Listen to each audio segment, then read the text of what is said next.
Hello students, कैसे हैं आप सब। आई होप आप सब अच्छे होंगे और अपनी स्टडीज में लगे हुए होंगे और साथ के साथ आप मेरे लेक्चर्स भी फॉलो कर रहे होंगे। तो आज हमारा सीक्वेंस एंड सीरीज का दूसरा दिन है। कल हमने एपी के बारे में जाना था, आज हम जीपी के बारे में जानेंगे। जीपी मतलब ज्योमेट्रिक प्रोग्रेशन। अब जीपी पर जाने से पहले आइए कुछ इंपॉर्टेंट फॉर्मूलाज हैं जिन्हें हम रिकॉल करते हैं, जिन्हें मैं आपको याद दिलाता हूं, जो कि सीक्वेंस और सीरीज टॉपिक में काफी यूज होते रहते हैं। तो क्या फॉर्मूलाज हैं कि sum of first n natural numbers क्या होता है बच्चों, सभी को पता है। अगर मेरे पास 1 + 2 ऐसे करते करते अगर n तक सम करना हो तो मेरे पास क्या फॉर्मूला होता है, n × n + 1/2। ठीक है। अब मान लीजिए किसी ने आपसे बोला कि 1+ ऐसे करते हुए 10 तक मेरे को क्या चाहिए, सम चाहिए। तो बड़ा ही सिंपल है, 10 फिर आप क्या करेंगे, एक ऐड कर देंगे, 11 / 2 कर देंगे, सिंपल। तो इसका आंसर क्या होगा, कितना सिंपल है, कितना, 55, सिंपल। अब दूसरा फॉर्मूला क्या कहता है हमसे, दूसरा फॉर्मूला कहता है कि first n odd natural numbers का सम क्या होता है, n² होता है। ठीक है, इसका क्या मतलब है, ये हमारे पास क्या दिया हुआ है, सब्मेशन की टर्म में हमें एक्सप्रेशन दिया हुआ है। जो ये जो सब्मेशन लिखा हुआ है, ठीक है, ये जो सब्मेशन लिखा हुआ है इसका क्या मतलब होता है, इसका मतलब होता है, देखिए कि r हम कहां से ले जा रहे हैं, 1 से ले जा रहे हैं। पहले r1 होगा, r1 होगा तो ये वाली टर्म क्या होगी, ये वाली टर्म हो जाएगी 1 प्लस, अब जब r2 होगा तो क्या हो जाएगी 3 प्लस। ऐसे करते करते हमें कहां तक जाना है, हमें n तक जाना है। तो ऐसे करते करते जब हम n तक पहुंचेंगे तो हमारे पास लास्ट टर्म क्या होगी, 2n - 1।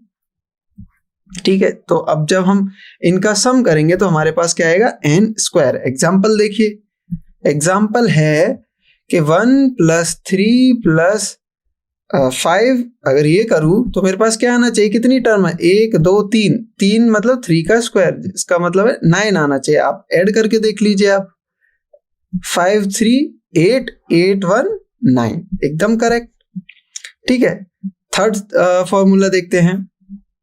अगर first n even natural numbers का सम देखें तो क्या होता है, ऑड का तो देख लिया, ऑड का क्या होता है, ऑड का होता है n²। और अगर बात करें इवन का जानने की, तो इवन का होता है, मान लीजिए अभी आपने n² पढ़ा प्लस n और कर दीजिए, तो वही क्या होता है, इवन का first n even natural numbers का सम। इसी को हमने शॉर्ट में लिख रखा है n × n + 1, सिंपल। अब आते हैं, जब आपके पास फर्स्ट n नेचुरल नंबर्स हैं और हर एक नेचुरल नंबर का स्क्वायर कर रहे हैं, मान लीजिए कि आपके पास 1 है, 2 है, ऐसे 3 है, तो 1 का स्क्वायर करिए, 2 का स्क्वायर करिए, 3 का स्क्वायर करिए। जब इन्हें आप ऐड करेंगे तो कितना आएगा, तो आपको ये फॉर्मूला आंसर करेगा। कैसे, यहाँ पर कितनी टर्म है, 3 टर्म है, n कितना हुआ, 3 हुआ। तो देखिए फॉर्मूले में लगाते हैं, 3 4 7/6, अगर ये कितना हुआ, 14। अगर सिंगल आप ऐड करेंगे तो ये आएगा 1 + 4 + 9, जो कि कितना होता है, 14 ही होता है। तो देखा ये फॉर्मूलाज कितना ही इंपॉर्टेंट होते हैं और कितनी ही जल्दी आपके पास सम निकाल के आपको दे देते हैं। ठीक है, जैसे कि हमने देखा था जब हमने एपी पढ़ी थी, तो एपी में समेशन का जो फॉर्मूला होता है वो क्या होता है, बताइए, कमेंट करिए जल्दी से, आपको भी याद आएगा। ठीक है, तो n/2 2a + n - 1 × d, यही होता है कि नहीं। हाँ, तो ये फॉर्मूला जब हमने ड्राइव किया था, जब हमने इस फॉर्मूले को लाए थे यहाँ तक, ये इसका एक्सप्रेशन, ठीक है, तो उस एक्सप्रेशन को यहाँ तक लाने के लिए हमने कुछ फॉर्मूलेज यूज करे थे, जो कि क्या था, क्या आप देख सकते हैं कौन सा फॉर्मूला यूज किया था, हमने यूज किया था the sum of first n natural numbers का। तो ये जो फॉर्मूलेज हैं 4 वो काफी इंपॉर्टेंट है, और कभी कभी ऐसा होता है कि डायरेक्ट क्वेश्चन आ जाता है इन्हीं फॉर्मूलेज के ऊपर, आप बस वैल्यू लगाइए और आपका आंसर आ जाएगा। तो अब शुरू करते हैं। आई होप आपको ये सब याद हो गए होंगे फॉर्मूले। अगर याद नहीं हुए कोई नहीं, आप इन्हें मैं आपको एक और बार इन्हें याद दिला देता हूं, एक और बार। ओके, तो फर्स्ट एन नेचुरल नंबर्स का क्या होता है, जल्दी जल्दी देखते हैं। n इंटू एन प्लस 1/2, ठीक है। ऑड नंबर्स का जानना है तो कुछ नहीं करना, n स्क्वायर करना है, जितने ही टर्म्स हैं उतने का स्क्वायर कर देना है। अब इवन नंबर्स का जानना है तो क्या करना है, n स्क्वायर में n ऐड कर देना है, ये आ गया इवन का। अब इसे कैसे याद करा जाए, बहुत ही सिंपल है। हमको क्या पता है, n इंटू एन प्लस 1/2 पता है। ये क्या होता है, सम ऑफ फर्स्ट नेचुरल नंबर्स। अगर इसे मैं मल्टीप्लाई कर दूं 2n प्लस 1/3 से, ठीक है, तो बस आपको बस ये याद रखना है कि मेरा मल्टीप्लाई किससे हो रहा है। ये तो काफी सिंपल है, 2n प्लस 1/3 याद हो गया, 2n प्लस 1/3। तो जब इसका मल्टीप्लाई इससे हो रहा है तो हमें क्या मिलेगा, the sum of first n squares of first n natural numbers, ठीक है, सिंपल। अब आते हैं अपने मेन टॉपिक की तरफ, जो कि है क्या है, geometric sequence, GP, geometric progression बोल दीजिए या फिर।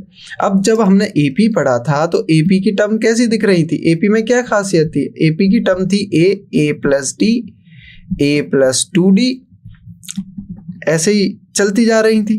तो फाइनाइट होता है या इनफाइनाइट होता है।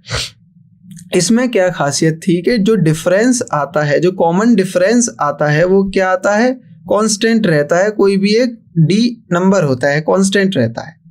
अब ज्योमेट्रिक सीक्वेंस में भी यही खासियत होती है, लेकिन यहाँ पर हम डिफरेंस की बात ना करके रेशियो की बात करते हैं। अगर मान लीजिए जीपी के टर्म है A1, A2, A3, ऐसे ही आगे। अगर मैं कोई भी 2 कॉन्जिक्यूटिव टर्म्स उठा लूं, जैसे मान लीजिए मैंने ये उठाया, अगर मैं इनका रेशियो करूं बड़े से छोटे वाले का, मतलब आगे से पीछे वाली टर्म का, ठीक है, आगे से पीछे वाली टर्म का अगर मैं रेशियो करूं तो इसमें क्या आना चाहिए, ये कोई भी कांस्टेंट नंबर आना चाहिए, ठीक है, कांस्टेंट नंबर आएगा ये। और सेम ही नंबर मेरे को मिलना चाहिए अगर मैं कोई और दूसरा जोड़ा उठा लूं, कोई भी 2 कॉन्जिक्यूटिव पेयर उठा लूं दूसरा। जैसे यहाँ A1 A2 उठा लिया तो A2 अपॉन A1 भी क्या होना चाहिए, यही नंबर आना चाहिए, यही कांस्टेंट नंबर आना चाहिए, ठीक है।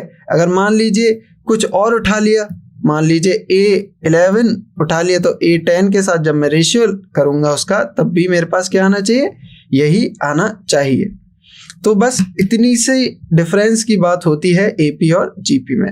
एपी में हम कॉमन डिफरेंस ढूंढते हैं, जीपी में हम कॉमन रेशियो ढूंढते हैं। आइए देखते हैं, जैसे एपी की जनरल टर्म ऐसे ही दिखती हैं, वैसे ही जीपी की कैसी दिखती हैं, ठीक है। जीपी का जो मैंने बताया क्या होता है कि जो रेशियो होता है सक्सेसिव टर्म्स का, सक्सेसिव टर्म्स मतलब वही कि अगर A1, A2, A3, A4 अगर ऐसी मेरी टर्म्स हैं तो मैं सक्सेसिव मतलब ये लगातार आने वाली, एक के बाद एक आने वाली, इनका जब रेशियो लूं तो वो कैसा होना चाहिए, कोई भी एक कांस्टेंट आना चाहिए।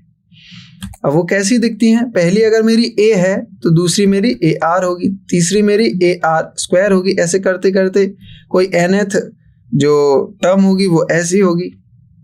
यहाँ से आप देख सकते हैं कि पहली जो टर्म है T1 वो क्या है, A है, T2 क्या है, AR है। ऐसे ही करते करते अगर मैं K पे गया, kth टर्म मान लीजिए इसे, तो kth टर्म क्या होगी, A तो रहेगा ही रहेगा, R भी रहेगा। अब R की क्या पावर होगी, एक कम हो जाएगी, क्योंकि यहाँ 1 है, यहाँ देखा जाए तो R की पावर 0 है, 1 - 1, यहाँ कितनी है 2 - 1, तो यहाँ कितनी होगी K - 1।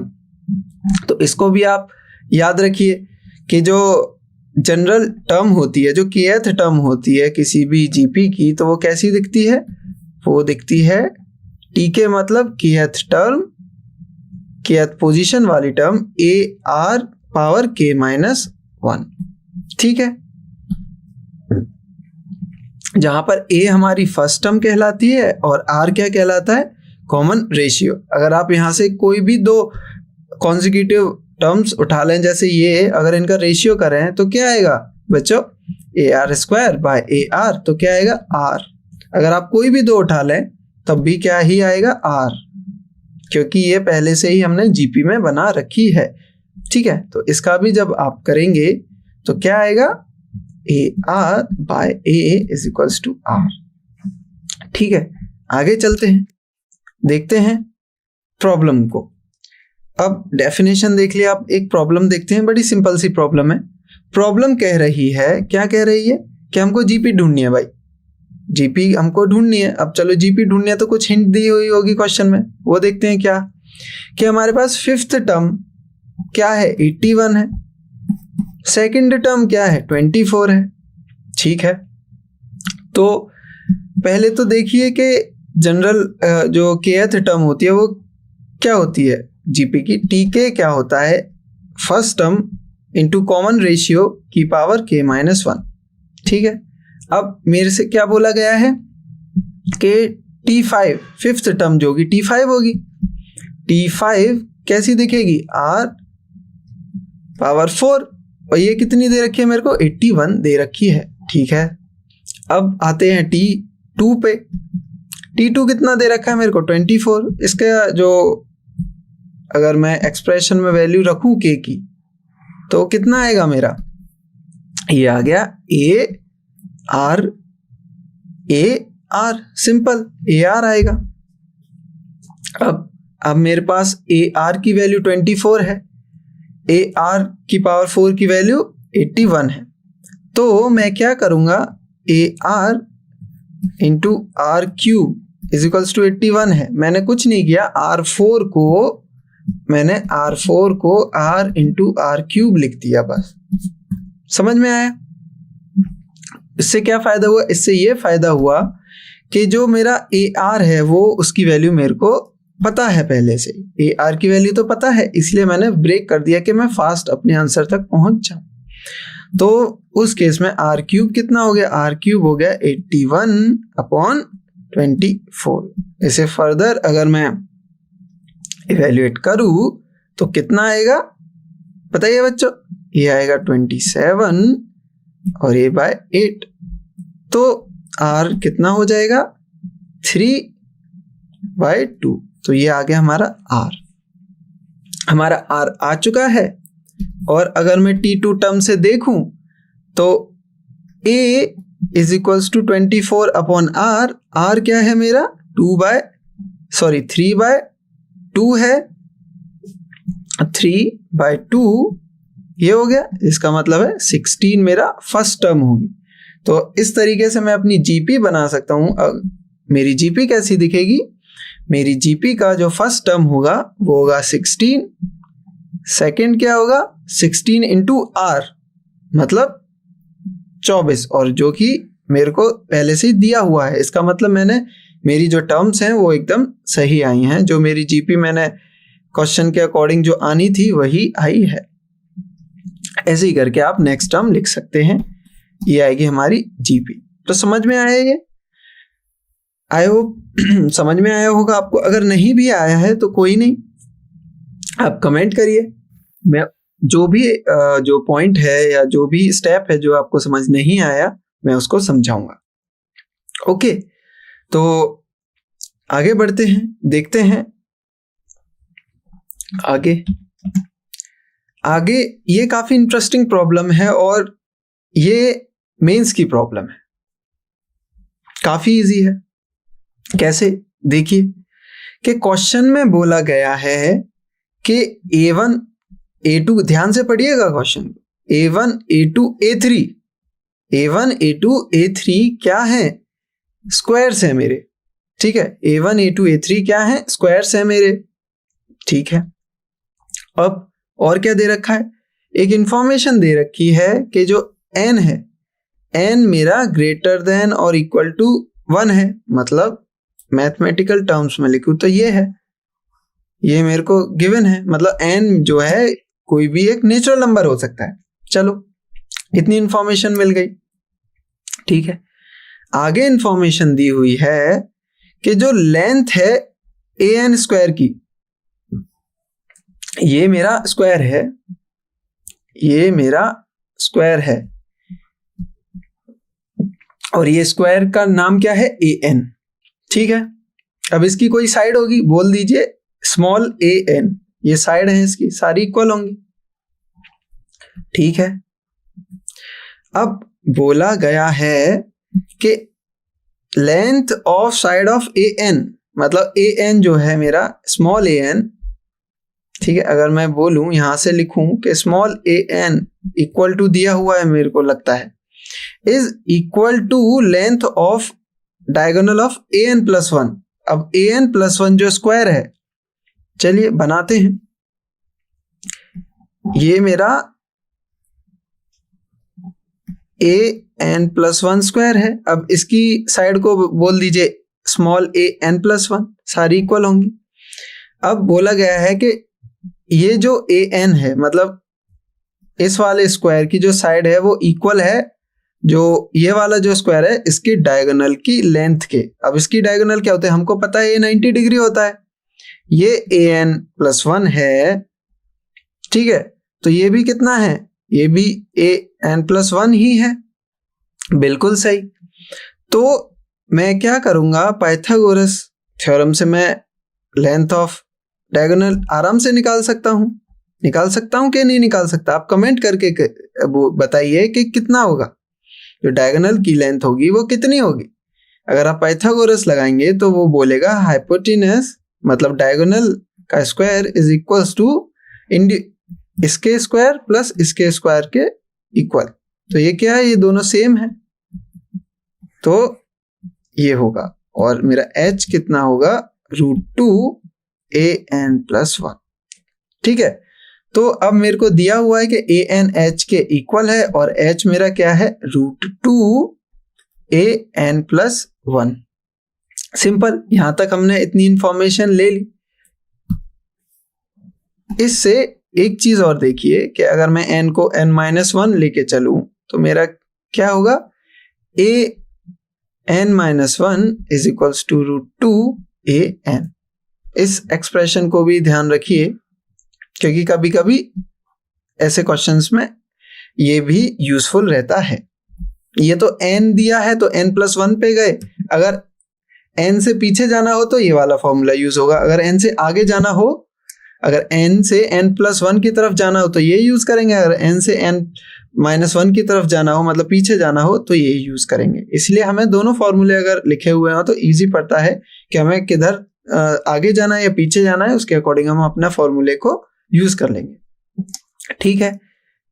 ये आ गया अब हमारे पास। अब क्या हुआ, अब आगे देखते हैं। आगे बोला गया है कि a1 जो है, a1, अब a1 an क्या था, an की साइड थी an, और ठीक है, तो a1 का मतलब है a1 स्क्वायर, इसकी साइड क्या है, स्मॉल a1, तो ये कितना दे रखा है हमें, 12 दे रखा है।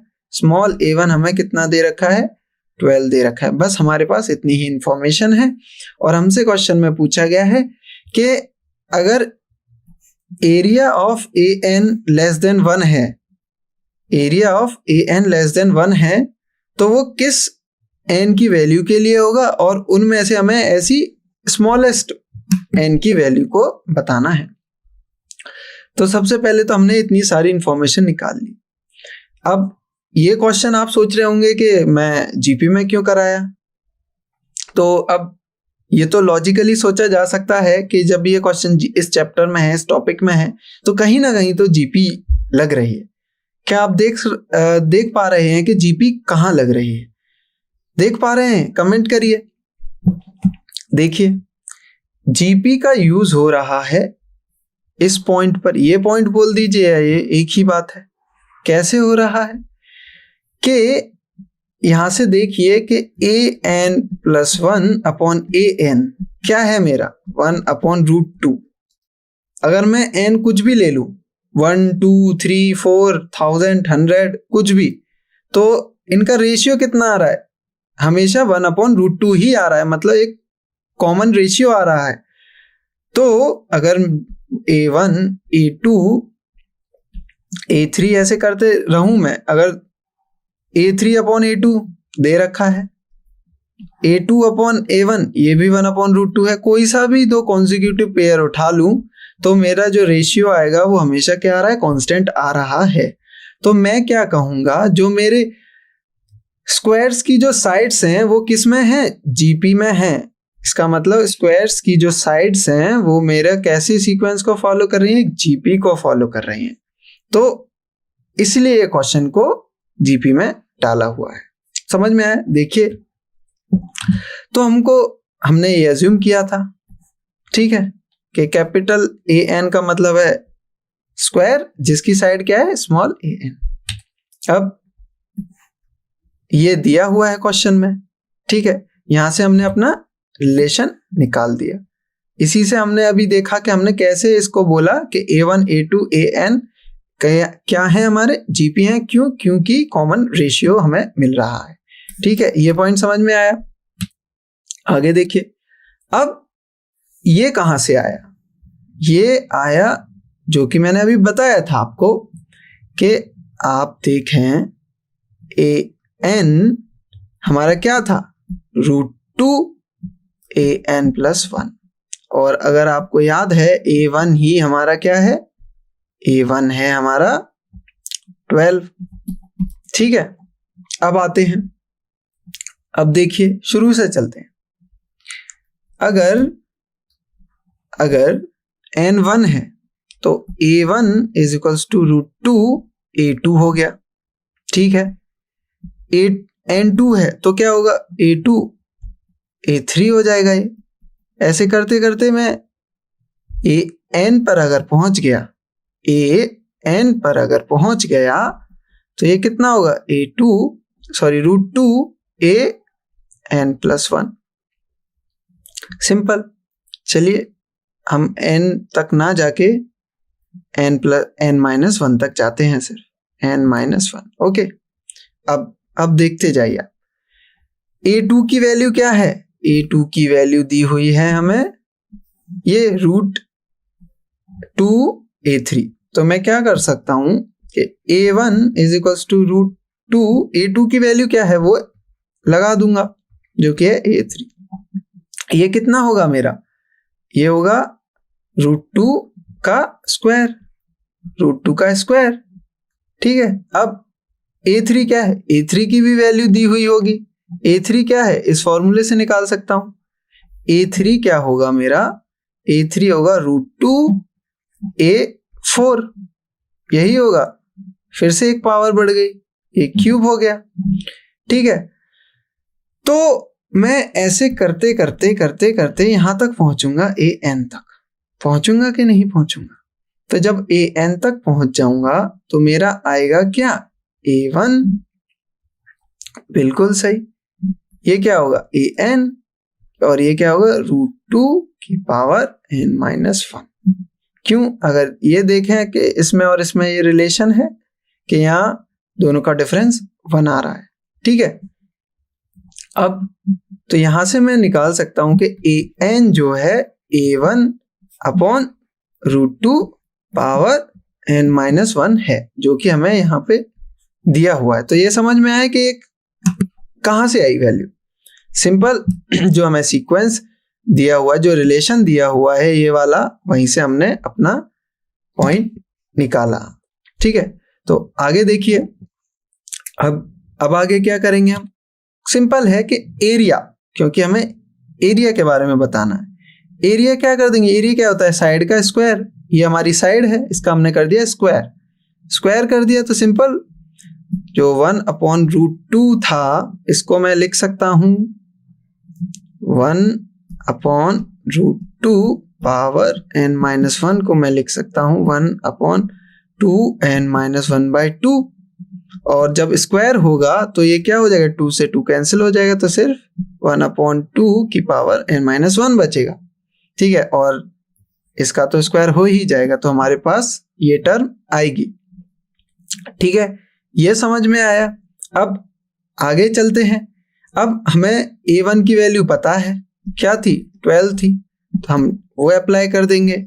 12 का स्क्वायर कितना होता है बच्चों? 12 का स्क्वायर होता है 144, 2n-1। अब हमें एक और कंडीशन दे रखी है। वो कंडीशन क्या है? वो है कि एरिया कैसा होना चाहिए? लेस देन 1 होना चाहिए। वही तो क्वेश्चन पूछ रहा है। तो हम क्या निकाल दिया? एरिया लेस देन 1 करेंगे तो हमारे पास ये आ जाएगा। एरिया क्या था? क्योंकि a1 square upon 2n-1 less than 1 करेंगे तो ये आ गया।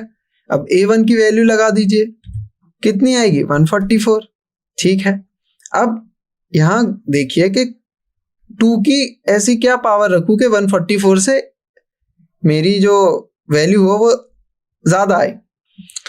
2 की पावर अगर 7 होता है तो क्या आता है बच्चों? जल्दी से कमेंट करिए। 2 की पावर 7 हमें क्या देता है? 128। ठीक है, 2 की पावर 8 क्या देता है हमें? 2 की पावर 8 देता है हमें 256। ठीक है, 256 देता है। अब इसका मतलब ये वाली वैल्यू तो छोटी है लेकिन मुझे तो बड़ी चाहिए, तो मैं 2 की पावर 8 होनी चाहिए। मतलब तो मेरा क्या होना चाहिए कि 2n-1 ग्रेटर देन 144 होगा अगर n-1 क्या हो? n-1 greater than equal to 8 हो। इसका मतलब n ग्रेटर देन 9 हो। तो n की पॉसिबल वैल्यूज आ चुकी हैं, मतलब 9 हो सकता है, 10 हो सकता है, क्योंकि n नेचुरल नंबर में से है, 11 हो सकता है, ऐसे करके। अब क्वेश्चन में क्या पूछा था? हमें स्मॉलेस्ट ढूंढनी है, तो स्मॉलेस्ट तो यही है। तो यहाँ पे आके हमारा क्वेश्चन क्या हो जाएगा? कंप्लीट हो जाएगा कि n की स्मॉलेस्ट वैल्यू क्या हो सकती है? 9 हो सकती है। ये समझ में आया? अगर इस क्वेश्चन को समझने में कोई भी कहीं भी किसी भी स्टेप पे डाउट है तो कमेंट करिए, मैं आपके क्वेश्चन को आंसर करूंगा। तो आगे देखते हैं। आगे है अब हमारे पास जीपी की सीरीज। अब रिकॉल करिए, जैसे हमने एपी पढ़ी थी, एपी की सीरीज क्या थी? अभी मैंने जस्ट लेक्चर के स्टार्टिंग में ही बताया था कि एपी की जो सीरीज का सम होता है वो क्या होता है? n/2 2a plus n-1 into D होता है। अब जीपी का क्या होता है? अब हमें ये पता है कि जीपी की टर्म्स कैसी दिखती हैं? ए आर स्क्वायर, ऐसे करते करते अगर फाइनाइट है तो ARn-1। ठीक है, अब इनका सम करना है मुझे, मतलब a प्लस AR प्लस ऐसे करते करते हम कहां तक आएंगे? ARn-1 तक आएंगे। अब इसका सम कैसे कर सकते हैं? देखिए कितना आसान है। कैसे आसान है कि अगर मान लीजिए इसका कुछ सम है Sn, ठीक है, अगर मैं इसमें r का मल्टीप्लाई कर दूं तो R/Sn, तो मेरा क्या आएगा? मैं यहां लिखूंगा पहली टर्म AR हो जाएगा, क्योंकि R जो है वो इससे मल्टीप्लाई होगा, तो मैंने यहां लिख दिया। फिर R इससे भी मल्टीप्लाई होगा तो मैं नेक्स्ट उस पर लिख दूंगा प्लस AR²। ठीक है, वो मैंने यहां लिख दिया। ऐसे ही करते करते मेरे पास जो आएगा वो क्या आएगा? ये वाली टर्म क्या होगी? यहां पर होगी कहीं, जो कि कैसी होगी? AR, इससे मेरा जब मल्टीप्लाई होगा तो ये AR की पावर n बना देगी। ठीक है, तो और इससे पीछे भी फिर एक टर्म होगी जो कि इसी जैसी दिख रही होगी, वो क्या होगी? ARn-1। समझ में आया इतना? ठीक है, अब क्या करूंगा मैं? एक इसको जो हमारी पहली वाली इक्वेशन थी उससे माइनस कर दूंगा, तो क्या आएगा? तो ये आएगा Sn कॉमन 1 माइनस R, ऊपर वाली को मैंने नीचे से माइनस कर दिया, मतलब A। ठीक है, तो सारी टर्म्स जो है मेरी कैंसिल हो जाएंगी, क्योंकि ये यहाँ पे कॉमन है, ये वाली भी यहाँ होगी, ये वाली यहाँ होगी, तो मेरे पास A बचेगा और क्या बचेगा? Minus ARn। अगर इसे मैं सिंप्लीफाई करूं तो मेरा क्या आएगा? मेरा आएगा s n is equals to a common आ जाएगा 1 minus r n upon 1 minus r. ठीक है, तो अगर मेरी कोई जीपी दे रखी है जिसमें एन टर्म्स हैं तो उसका सम क्या होगा, फर्स्ट टर्म इंटू 1 माइनस जो कॉमन रेशियो है उसकी power n divided by 1 minus r. तो ये होता है सम। याद रखिए इस फॉर्मूले को। देखते हैं, वही फॉर्मूला है जो अभी मैंने बताया, यहाँ पे वही लिखा हुआ है जैसा कि अभी मैंने आपको बताया। तो ये तो था सीरीज ऑफ जीपी का फॉर्मूला। अब देखते हैं कुछ नोट्स, कुछ पॉइंट्स। अगर R1 है तो क्या होता है, देखिए A, दूसरी टर्म क्या होता है, A इंटू आर, R1 है, A into r square R1 है, 1 की पावर कुछ भी करूँ 1 ही आएगा। तो ऐसे करके मेरी सारी टर्म A आ जाएंगी और कोई nth टर्म होगी वो भी क्या ही होगी, A होगी। अब देखिए, अगर मैं इसमें से इसे माइनस करूँ तो 0 आएगा, इसमें से इसे माइनस करूँ तो 0 आएगा, इसमें से इसे माइनस करूँ तो 0 आएगा। तो आप देख सकते हैं ये AP है, AP है। अब ये GP भी है, कैसे है अभी बताए, क्योंकि R यहाँ पे क्या है 1 है, ठीक है, R क्या है 1 है, और GP कैसे दिखते हैं, फिर A into r, A into r square, तो ये क्या है GP भी है। मतलब अगर R1 होता है तो हमारी जो सीक्वेंस है वो कैसी होगी, AP और GP एक साथ होगी। अब देखिए, अगर मुझे इसका सम ढूंढना है तो सम कितना है, कि हमारे पास कितनी टर्म थी, हमारे पास थी n टर्म्स थी। तो यहाँ पर A कितनी बार है, n टाइम्स है, तो A plus dot dot dot n times है ये, तो हमारा जो सम आएगा वो भी क्या आएगा, n इंटू A, NA। तो ये जो सीरीज बनी है उसका सम आ गया NA। कितना सिंपल है। अब कभी कभी क्वेश्चन इस पर भी आते हैं, इसका क्या मतलब है, S infinity is equals to A upon 1 minus R। और ये कब होता है, इसको आप देखिए कि अगर मेरी जो GP है अगर वो फाइनाइट नहीं है, इनफाइनाइट है, मतलब A पहली टर्म A है, दूसरी टर्म A R है, तीसरी A R स्क्वायर है, ऐसे करते करते चलता ही जा रहा है। और अगर एक और चीज दी हुई है कि जो R की वैल्यू है मेरा वो -1 और 1 के बीच में होगी, इसका क्या मतलब होता है, ये है modulus R is strictly less than 1। इसका मतलब होता है R 1 से छोटा है और साथ ही साथ -1 से बड़ा है, मतलब -1 और 1 के बीच का कोई एक वैल्यू है R। तो इस केस में अगर हम इसका सम करेंगे, जो सीरीज बनाएंगे A plus R, A plus AR plus AR square, तो ये करते जाएंगे तो हमारा आंसर क्या आएगा, A अपॉन 1 माइनस R। समझ में आया। अब ऐसा क्यों होता है, क्योंकि n जो है मेरा Sn तो हम सभी को पता है, first term into 1 minus r n upon 1 minus r, ये होता है। अब R हमारा क्या है, R हमारा हमने अभी बताया, R हमारा एक -1 से लेके 1 के बीच की कोई भी एक वैल्यू है। अब मैं सिंपल सा केस लेके चलता हूं, इसलिए तो R को मान लीजिए 0 मान लीजिए, काफी सिंपल केस है। R अगर 0 होगा तो ये क्या बन जाएगी, Sn मेरी A अपॉन 1 ये होगा। R क्या मैं 0 ले सकता हूं, नहीं, R 0 ले लिया तो क्या फायदा, तो ये तो सिर्फ 0 ही, फर्स्ट टर्म 0 सेकंड टर्म 0, ये कोई कांस्टेंट वो बन जाएगी। तो आप R 0 लेना इग्नोर ही कीजिएगा। तो R कोई भी 0 से 1 के बीच की वैल्यू ले लीजिए, मान लीजिए मैंने ले ली 1/10 कुछ भी, या -1/10 ले लीजिए, कोई भी ले लीजिए, 1/10 हो गई। R स्क्वायर क्या होगा, R स्क्वायर होगा मेरा 1/100। R की पावर 100 क्या होगी बताइए, R की पावर 100 क्या होगी, 10 की पावर 100। ये क्या सिमिलर नहीं होगा? 0.000, आप देख सकते हैं कि कितना सिमिलर है इसका आंसर 0 के पास, कितना, ठीक है, कितना अप्रोक्सीमेटली ये वैल्यू 0 को जा रही है।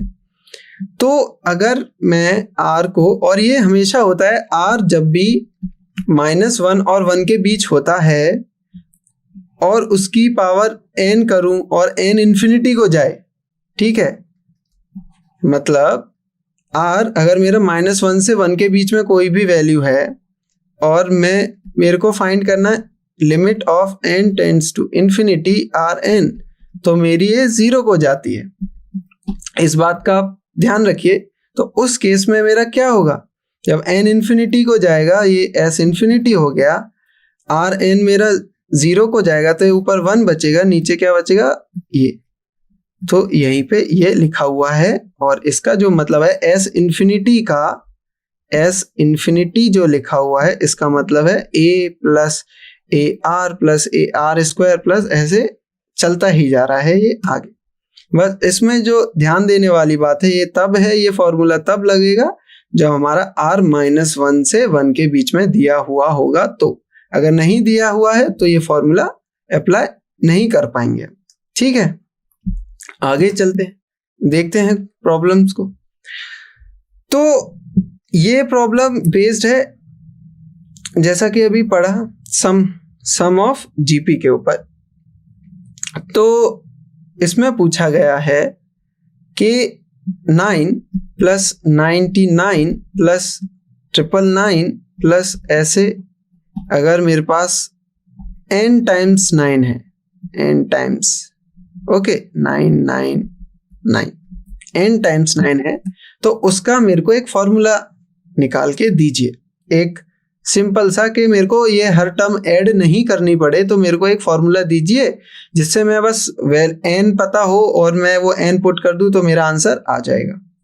तो हम क्या करेंगे, अगर आप ये कोशिश कर रहे हैं कि मैं 9 कॉमन ले लूं तो क्या बचेगा? 1 प्लस 11 प्लस 10, ठीक है, 1 1 1 कितने टाइम्स? n times.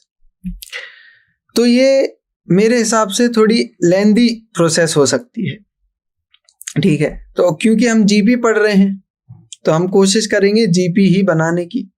कैसे बनेगी जीपी, देखते हैं। 9 को मैं लिख सकता हूं 10 - 1,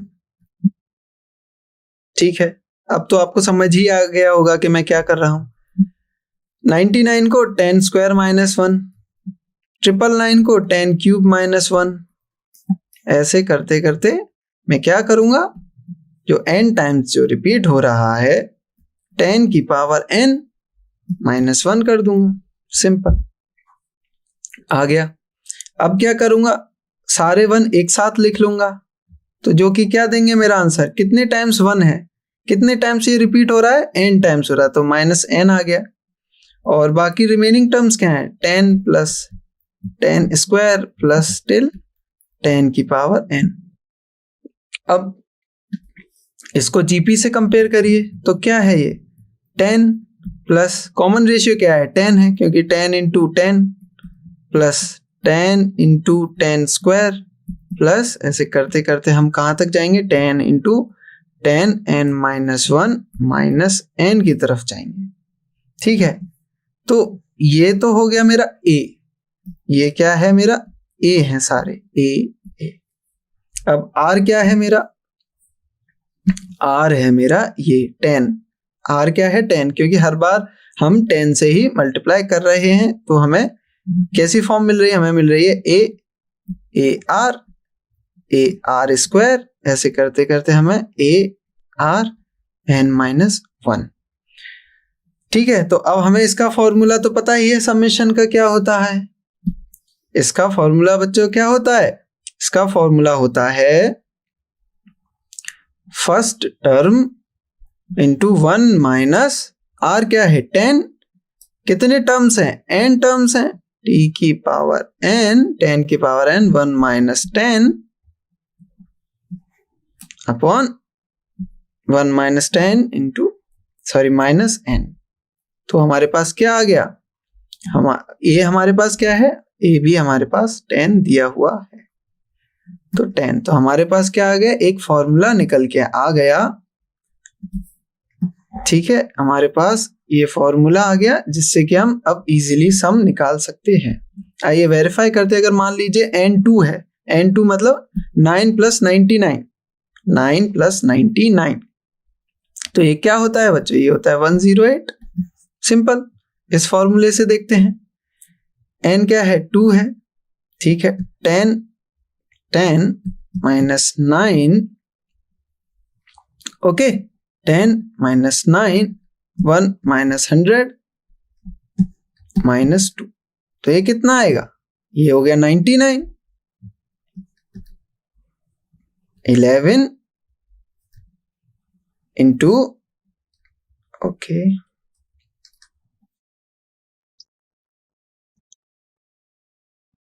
10/-9 -99 -2, ये कैंसिल हो गए कितने से, 11, 10 × 11 1, ये होता है इक्वल टू 110 - 2, जो कि आएगा 108। तो हमारा जो फॉर्मूला निकल के आया है वो क्या है, एकदम सही आया, हमने वेरीफाई भी कर लिया। ओके, तो जब भी आप ऐसे क्वेश्चन देखें जिसमें हमसे सम पूछा जा रहा है तो हम इजीली उन्हें जीपी की हेल्प से फाइंड कर सकते हैं, सम ऑफ जीपी से। ओके, आगे चलते हैं। ये क्वेश्चन भी काफी इंटरेस्टिंग है, कैसे देखते हैं। क्या ये आपको जीपी दिख रही है या एपी दिख रही है किसी भी तरीके से? अगर आप डिफरेंस करेंगे तो आप क्या फाइंड करेंगे? चलिए डिफरेंस करते हैं। 3/2 - 1 कितना होगा, 1/2, सॉरी कितना होगा, हाँ 1/2। अब 7/4 - 3/2 कितना होगा, कितना होगा 1/4। ठीक है, तो ये एपी तो है नहीं, कहीं से नहीं दिख रहा क्योंकि हमारे पास कॉमन डिफरेंस सेम नहीं आ रहा। ठीक है, एपी नहीं है, ट्राई करते हैं। क्या ये जीपी दिख रहा है? जीपी है तो हमारी कॉमन टर्म क्या फाइंड कर सकते हैं। अगर मैं 3/2 डिवाइडेड बाय 1 करूं तो कितना आएगा, 3/2 आएगा। 7/4 डिवाइडेड बाय 3/2 करूंगा तो क्या आएगा, ये तो कैंसिल हो गए 2, तो मेरा क्या आएगा 7/6। तो ये कॉमन रेशियो भी नहीं फाइंड हो पा रहा। तो अब क्या किया जाए? क्या आप देख पा रहे हैं कि क्या कर सकते हैं हम अब? लेकिन क्वेश्चन तो है जीपी टॉपिक में मैंने दिया हुआ है, तो जीपी तो है लेकिन दिख नहीं रही कि कैसे जीपी है। देखते हैं। अगर आप एक चीज नोटिस करें कि ये 3/2 लिखा हुआ है, 3/2, यहाँ 7/4 लिखा हुआ है, फिर हमारे पास 15/8 लिखा हुआ है, 1/16 लिखा हुआ है। तो आप एक चीज देखें कि जो न्यूमरेटर है वो डिनोमिनेटर के डबल से एक कम है। जैसे 2 × 4, 4 में एक कम 3, 4 × 2 8, एक कम 16 कितना होता है 32, 32 में एक कम, 8 का डबल कितना होता है 16, 16 में एक कम।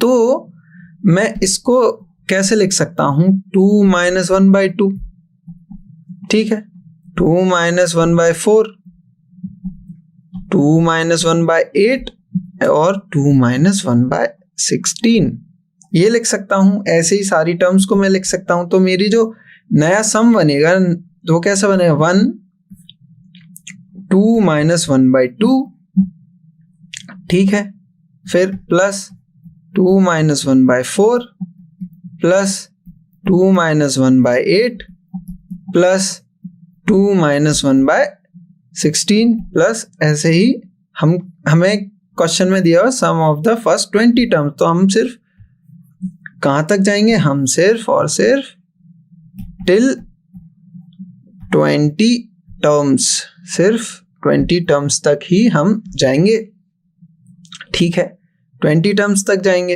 अब क्या करेंगे, 1 प्लस ये जो ब्रैकेट्स हैं या ये जो टर्म्स हैं वो कितनी बार आ रही हैं, क्योंकि टोटल टर्म्स 20 हैं, टोटल टर्म्स 20 हैं, एक टर्म तो 1 खुद है, तो बाकी जो ब्रैकेट्स बचेंगे या कितने ब्रैकेट्स बनेंगे, वो 19 ब्रैकेट्स बनेंगे। तो 2 कितनी बार रिपीट करेगा, 19।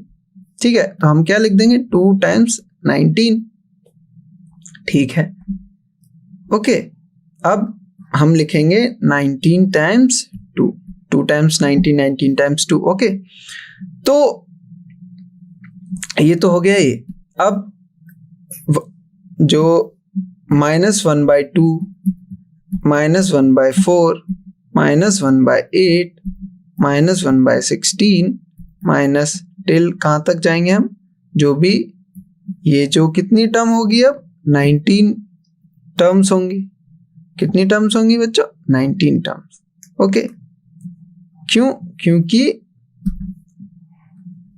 हमारे पास ब्रैकेट कितने बने हैं, 19। पहली टर्म तो ये है, फर्स्ट टर्म तो ये है, अब जो बचा है टोटल 20 टर्म है, फर्स्ट टर्म ये है, तो हमारे पास 19 टर्म्स बची बाकी।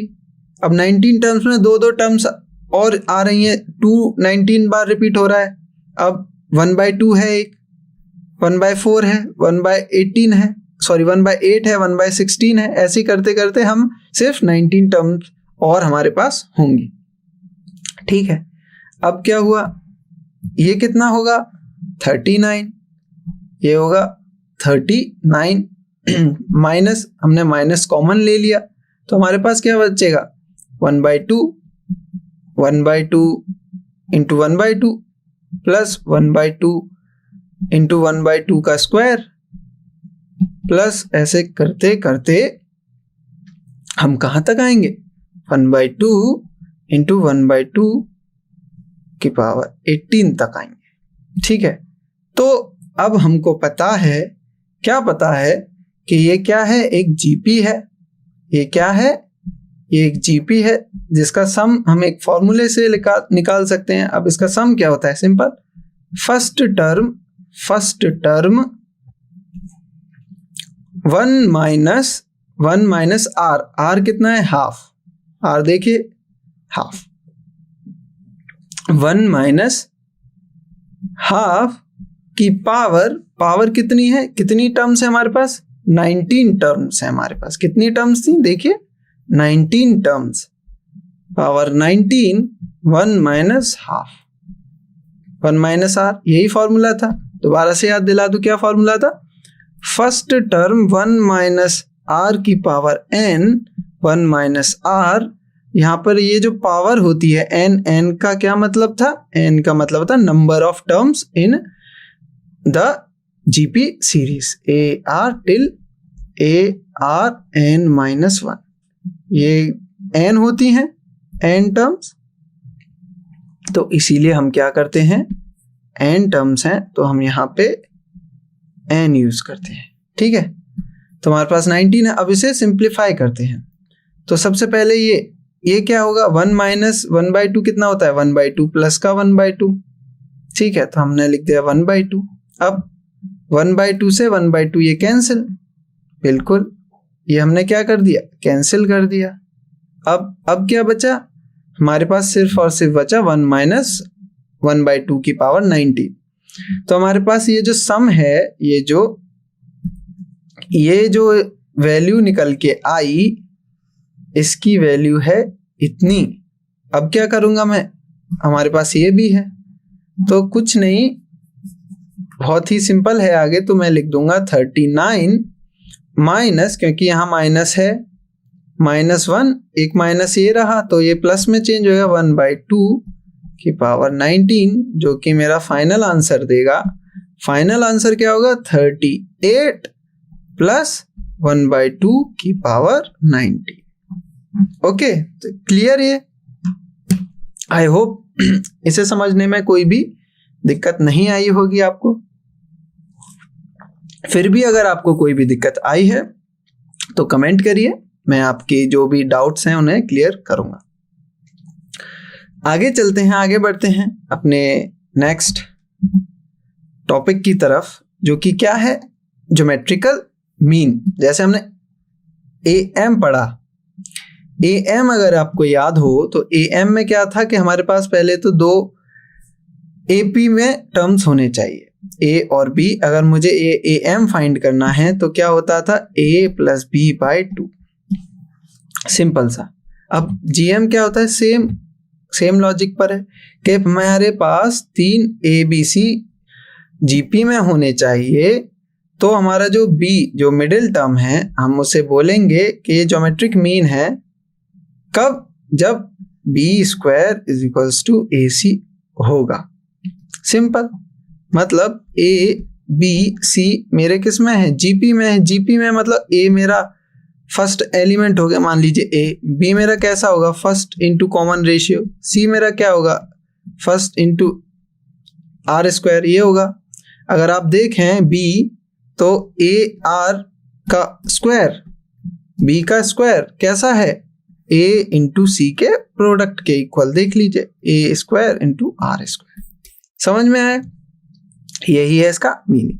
तो इससे एक बहुत अच्छा पॉइंट निकल के आता है कि अगर ए बी सेम साइन के नहीं होंगे, सेम साइन के अगर नहीं होंगे तो जो उनके बीच का जीएम है हम उसे फाइंड नहीं कर सकते। क्यों नहीं कर सकते, क्यों, अगर मान लीजिए ये -1 है, ठीक है, मान लीजिए -1 है, ये 2 है और ये 4 है, तो ये बी स्क्वायर 4 होगा, ठीक है, और इन दोनों का प्रोडक्ट कितना आएगा, -4 आएगा, लेकिन ये तो इक्वल नहीं है।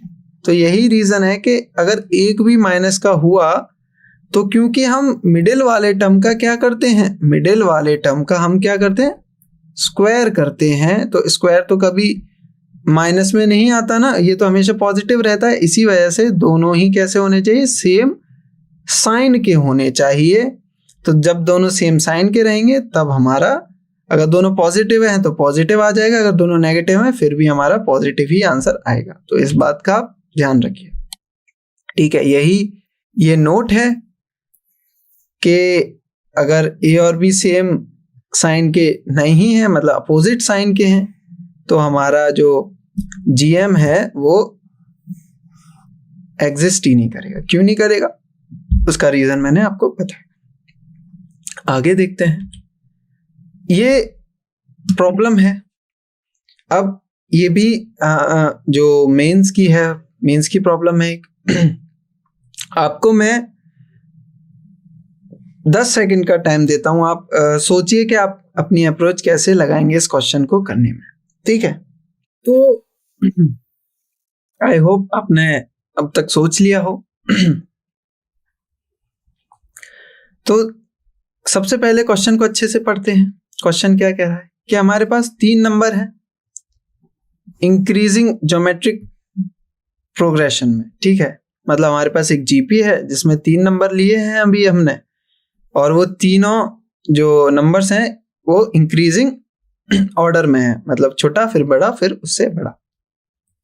कॉमन रेशियो भी दिया हुआ है, आर दिया हुआ है। अब बोला गया है कि अगर मैं मिडिल टर्म को डबल कर दूं, मिडिल टर्म कैसी कर दूं, डबल कर दूं, तो अब जो मेरे नया जो सेट बन गया 3 नंबर का, जो वो कैसा होगा, वो अब मेरा अर्थमेटिक प्रोग्रेशन में बदल जाएगा। मतलब एक जीपी से शुरू किया था और उसकी मैं मिडिल टर्म, मतलब 3 टर्म ली मैंने, 3 में से जो बीच वाली टर्म थी उसको मैंने डबल कर दिया और बाकियों को एज इट इज रहने दिया। तो अब जो बदलाव आया है, जो डबल करने के बाद जो बदलाव आया है वो क्या हो गया, जो जहां पहले वो एक जीपी थी अब वो किस में बदल गई, एक एपी में बदल चुकी है, जिसका कॉमन डिफरेंस हमने डी दे रखा है। अब बोला गया है कि हमने जो 3 टर्म ली थी जीपी की, अगर उसकी 4th टर्म लें और वो 4th टर्म 3r² है, ठीक है, अगर वो 4th टर्म 3r² है तो r² माइनस डी की वैल्यू हमको बतानी है। तो इसका मतलब ये है कि पहले हमें जीपी से जो भी इंफॉर्मेशन दी हुई है उससे r की वैल्यू फाइंड करें, और एपी से जो भी इंफॉर्मेशन दी हुई है उससे हम d की वैल्यू फाइंड करें, और फिर उससे हम r² माइनस डी जो क्वेश्चन में पूछा गया है उसकी वैल्यू फाइंड करें। चलिए क्वेश्चन सॉल्व करते हैं, देखते हैं। तो हमको क्या क्या दिया हुआ है, ये हमको एपी दिया हुआ था 3 टर्म्स का। अब आप बोलेंगे कि आपने ए बाय आर ए और ए आर जीपी कैसे ले ली, क्यों ले ली, क्या ये जीपी है? देखिए, अगर ये वैसे ये जीपी ही है। क्यों है?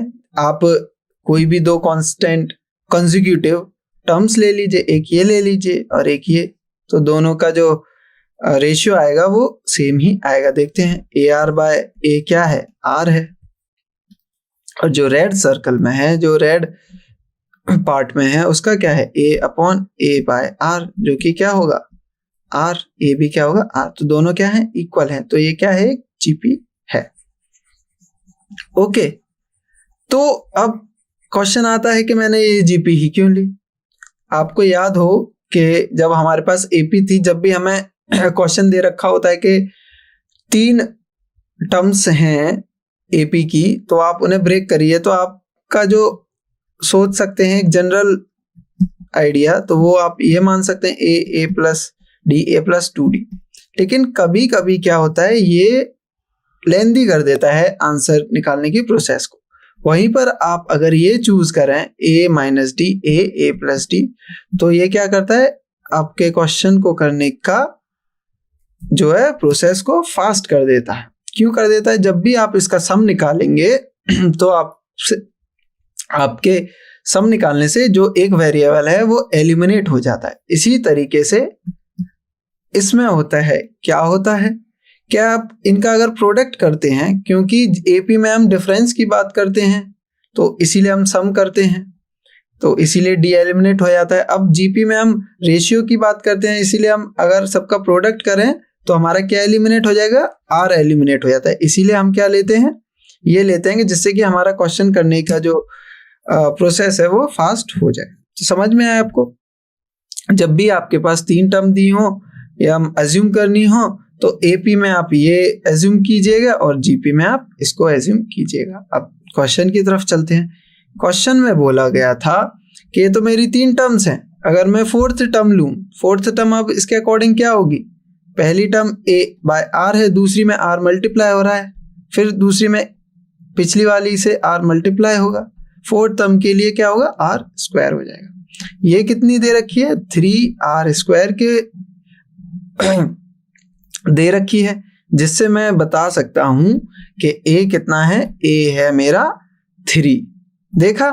तो अगर मैं और कुछ ले लेता तो मेरा a की वैल्यू निकल पाना, या यहाँ से a की वैल्यू जो यहाँ से जो r की वैल्यू एलिमिनेट कर पाया हूँ, वो सिर्फ मैं इस स्पेसिफिक ऑर्डर में जो मैंने अपना जीपी लिया है उसी की हेल्प से कर पाया हूँ।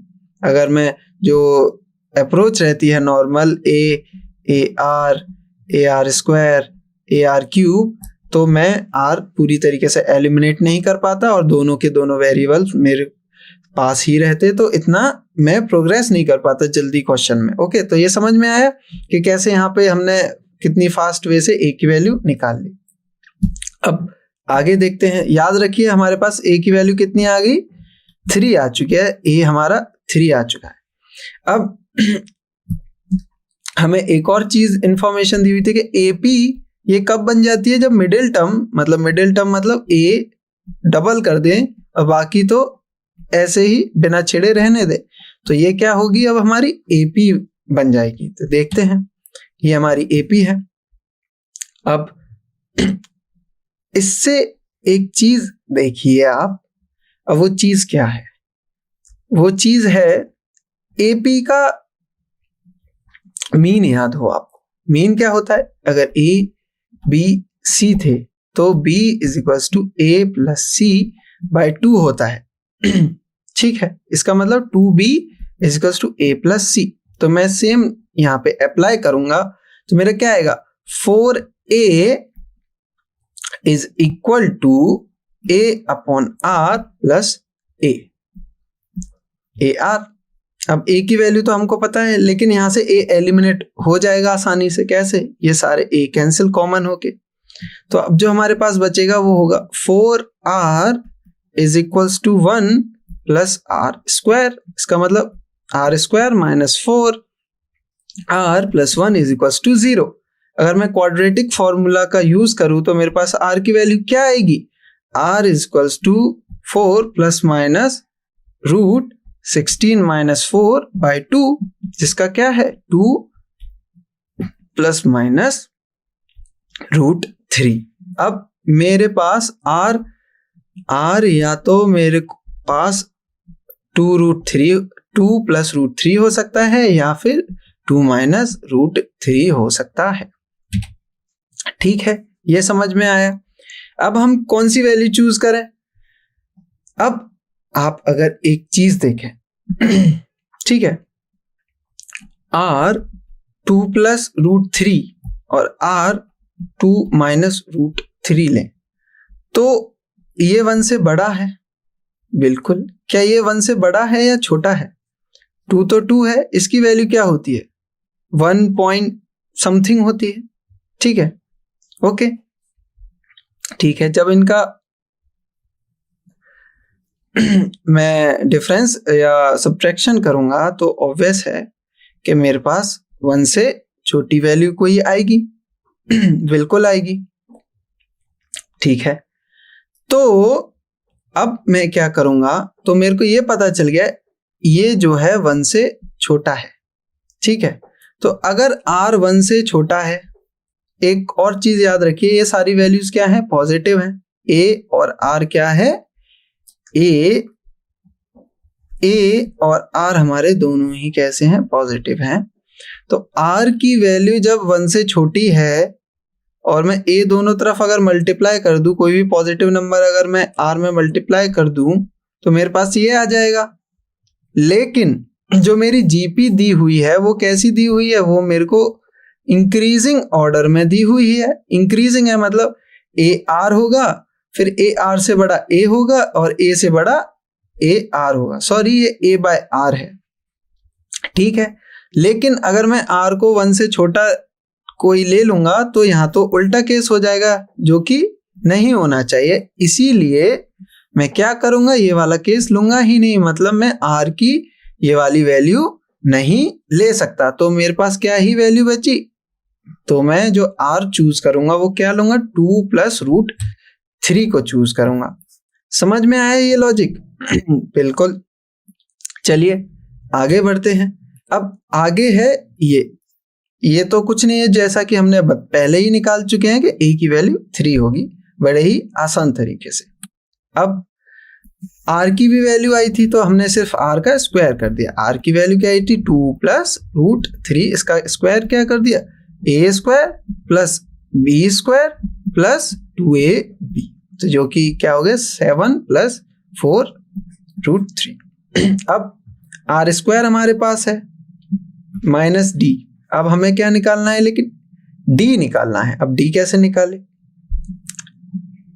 d हमारे पास दे रखा था, ये हमारे पास जो AP दे रखी थी वो ये दे रखी थी। हमारे पास A है, हमारे पास D, हमारे पास A है, हमारे पास R है, हमें क्या निकालना है D निकालना है। तो मुझे पता है ये अगर AP है तो इसका डिफरेंस मतलब AR minus 2A, AR minus 2A कितना होगा, ये क्या होगा मेरा D ही होगा। तो मेरे को A की वैल्यू पता है, A है 3, R की वैल्यू भी पता है, R की value 2 root 2 plus root 3, simple, ये 6। तो इसे अगर मैं सॉल्व करूं तो 6 प्लस 3 रूट 3 माइनस 6, ये क्या होगा D होगा, जिससे कि क्या आ गया मेरा D is equal to 3 root 3, simple. तो अब R स्क्वायर माइनस D जो होगा, R स्क्वायर है 7 प्लस 4 रूट 3 माइनस 3 रूट 3 जो कि है 7 प्लस रूट 3। तो ये होगा हमारा एक्चुअल और जो लास्ट आंसर। समझ में आया सारी वैल्यूज हमने कैसे एक एक करके निकाली और कितनी ही फास्ट तरीके से निकाली। तो ये था हमारा D और ये था हमारा दोनों का डिफरेंस। तो आई होप आपको ये क्वेश्चन समझ में आया हो। आगे चलते हैं, कुछ प्रॉपर्टीज देखते हैं जीपी के। अब क्या है वो फास्ट देखते हैं कि अगर मेरे पास कोई जीपी दे रखी है और उसकी हर एक टर्म मैं मल्टीप्लाई या डिवाइड कर दूं और वो नंबर कैसा होना चाहिए, एक नॉन जीरो नंबर लूं मैं, तो वो जो भी मेरा आंसर निकल के आएगा वो भी क्या होगा, एक जीपी ही रहेगा। ठीक है, ओके। तो जो अब सेकंड पॉइंट कहता है कि अगर मेरे पास फाइनाइट जीपी है और उसकी टर्म्स कितनी है, ऑड टर्म्स हैं, तो देन जो मिडिल टर्म होगी मेरी, वो जो मिडिल टर्म होगी वो क्या होगी, जीएम होगी। किस किस का, फर्स्ट और लास्ट टर्म का। एग्जांपल देख लेते हैं जल्दी से। 2, 4, 8 ऑड टर्म्स हैं, एक जीपी है, फर्स्ट टर्म ए है, आर क्या है इसका, 2 है। ठीक है, तो जो ये है, ये जो मेरा मिडिल टर्म है, मिडिल टर्म क्या है, 4 है। अब मिडिल टर्म मेरा 4 है, ठीक है, 4। अब क्योंकि मिडिल टर्म क्या है मेरा, एक जीएम है, जीएम का मतलब बी का स्क्वायर करूंगा तो क्या आना चाहिए, 2 × 8 फर्स्ट और लास्ट टर्म का मल्टीप्लीकेशन। देखिए आ रहा है कि नहीं आ रहा, तो ये क्या है मेरा, एक जीपी है। फाइनाइट टर्म में ये अप्लाई होता है, ये आपको पता ही है, B square equals to a सी। और ये क्या है, अगर मेरे पास कोई जीपी है, अगर मैं उसके टर्म्स को क्या कर दे रहा हूँ, रेसिप्रोकल कर दे रहा हूँ, तो जो नेक्स्ट सीक्वेंस आएगी वो भी कैसी होगी, एक जीपी होगी, लेकिन उसका जो कॉमन रेशियो होगा वो 1/r होगा। सिंपल। आगे देखते हैं, एक क्वेश्चन है, ये क्वेश्चन है इनफाइनाइट सम के ऊपर। याद दिला देता हूं, एस इन्फिनिटी क्या होता है, first term upon 1 - r, r मतलब कॉमन रेशियो। तो यहां बोला गया है कि the sum of infinite terms of GP कितना दे रखा है, ये दे रखा है 15 दे रखा है, and the sum of squares, अब क्या दे रखा है, स्क्वायर्स ऑफ इनफाइनाइट टर्म्स। इसका मतलब ये अगर मैं बोलूं तो ये है a + ar + ar square plus ... अब बोला गया the sum of squares of infinite terms. अब हर टर्म का मैं स्क्वायर कर दे रहा हूं, a स्क्वायर प्लस ar इसका square, okay, square plus ar square इसका भी स्क्वायर। ठीक है, तो हर टर्म का जब मैं स्क्वायर कर दिया तो इसका आंसर जो आ रहा है वो आ रहा है 45। अब यहां देखिए a स्क्वायर, अब मैं स्क्वायर को ओपन करता हूं, a square r square plus a square r square का square plus a square r cube का स्क्वायर। ठीक है, ऐसे ही है। यहां पर एक चीज नोटिस करिए, क्या नोटिस करना है कि ये तो इसकी क्या है, ये तो इसकी फर्स्ट टर्म है, ये तो इसकी फर्स्ट टर्म है।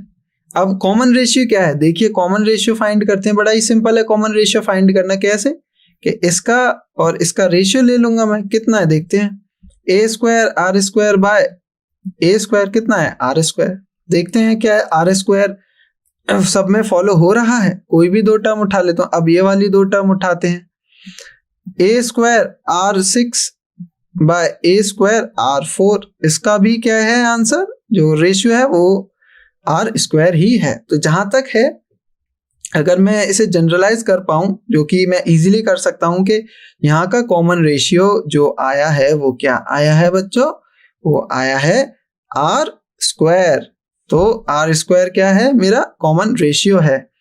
अब देखते हैं, मेरे को फॉर्मूला पता है, अब मैं सीधा सीधा अप्लाई करता हूं कि फर्स्ट टर्म यहाँ पे क्या है, a स्क्वायर है अपॉन 1 - r, r क्या होता है, कॉमन रेशियो होता है, यहाँ का कॉमन रेशियो r स्क्वायर है, और ये मेरे को 45 दे रखा है।